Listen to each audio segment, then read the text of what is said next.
How has that locker room responded to this recent investigation? Well, Greeny, the message in the locker room is really from the players. This has nothing to do with us. Longtime safety and captain Devin McCourty compared it to deflategate in 2014. He said this is completely different. He said back then that felt like a direct shot to the players because people felt like that was the reason they were winning on the field. He said this one is totally different. And Greeny, I would just give you a feel for the locker room. It is anything but tense. Walking out of there yesterday, the linebackers were gathered together after a long day of work, and the biggest thing on their mind was, how do we get together a team bonding dinner over hibachi? Okay, so the Cowboys are putting together movies, and they're all going out for hibachi. I mean, one way or another, there's different ways to try and do it. Let's talk, however, about the struggles that do matter, and that is another challenging week for that offense. They scored 16 points last week in a loss to the Chiefs. What is the team doing to try to rectify their problems on offense?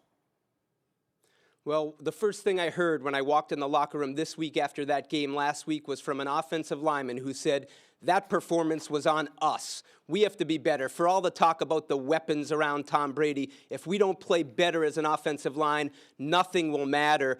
Greeny, if they're held under 30 points Sunday against the Bengals, it'll be the 7th straight game for them that happens. And according to our great ESPN Stats and Information Department, that would match the longest streak in the Tom Brady, Bill Belichick era, going back to 2005. But I will add this. I walked out of the locker room with Tom Brady a couple days ago, and Greeny, he's staying upbeat despite these struggles. All right, Mike Reese, so well done. Thank you, my friend. We'll see you after the game this weekend. Let me bring it here. And I feel like I want to phrase the question this way. We all watch every game they play. They're the spotlight team. And to watch them play right now is to think there's no way this offense is good enough to get this team to the Super Bowl. We see Kansas City and Baltimore and some of the other better teams. Can they, in the next 3 or 4 weeks, figure out some answers on the offensive side that gives them a legit chance to make it to the Super Bowl? I don't know if they're going to really just stumble upon something, or rather they're going to be able to hit some kind of performance level, consistent performance level that makes you go, man, they figured it out. New England's going to win by complementary football. They're going to win by blocking punts, getting timely turnovers, grinding out a drive here and there. Tom hits a big play, Sony breaks a big run, and they're just going to have to outlast you.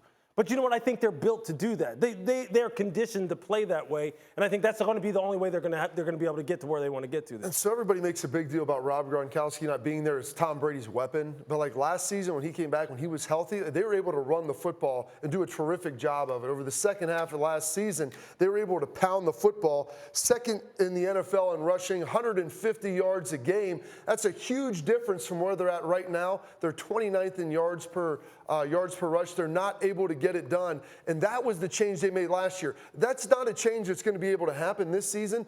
Bill will usually find something, but I'm just struggling to figure out what that potentially could be. Yeah. They don't do anything well on the offense. They don't, and Bobby stole my thunder here with running the football. But I will say that they can get it corrected because it's a lot easier to correct the offensive line when you have 7 guys, right? It's a 7-man front. You block him, here are the assignments, stay on your block, than to say, all right, wide receivers, these are the various coverages that you have to worry about. This is how you have to break your route off. So running the football, they can get that corrected. It'll be done. Here's what I want to come back to your original point, Lewis, and that is it's all well and good to try and win games by blocking punts and grinding out a drive here or there, but you're not beating Patrick Mahomes or Lamar Jackson 16-13, right? That's just not the way this thing is going to go, right? Yeah, probably not. But I will say this, look, again, in those 2 games, okay, we're looking at the Baltimore game and we're looking at the Chiefs game.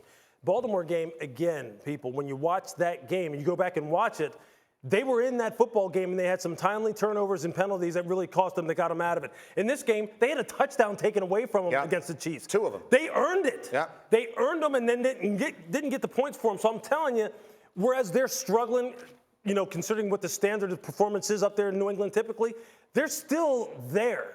And they still have the greatest coach and the greatest winning quarterback of all time. So you can never count this team out. I don't care how ugly it looks. And a great defense. That's right. And no matter how ugly it looks, don't count them out. It's your brain doesn't want to do it. Like you can't function. And nor should it. Yeah. Because they'll make you look silly. I'm telling you, both of those games, they had their chances. They weren't just blown out where you just go, they stink. Right. They were right there. Thanks for watching ESPN on YouTube. For more sports, highlights, and analysis, be sure to download the ESPN app. And for live streaming sports and premium content, subscribe to ESPN Plus right now.